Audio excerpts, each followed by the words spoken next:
শুভ দুপুর বন্ধুরা। আজকে মঙ্গলবার, নিরামিষ লাঞ্চের মেনু কী কী আছে দেখুন। বেশি কিছু রান্না করছি না, আমার শরীর ভালো নেই বলে কোনো রকম রান্না করছি। একদম গরম ভাত, কি গরম। মানি প্ল্যান্ট গাছ,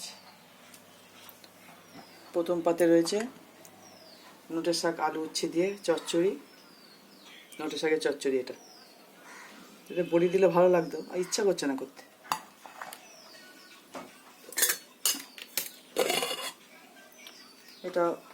এটা এঁচড়ের তরকারি, ঘি গরম মশলা দিয়ে, নিরামিষ তো আজকে, ঘি গরম মশলা দিয়ে এঁচড়ের তরকারি।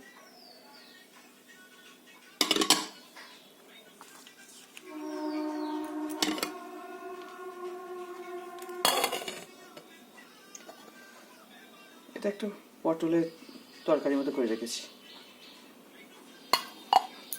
আর এই চাটনি তো এখন দুদিন একদিন যাবেই রয়েছে। আপনারা ভালো থাকবেন, সুস্থ থাকবেন। আমার রান্না বান্না যদি আপনার পছন্দ হয়, লাইক শেয়ার সাবস্ক্রাইব করবেন।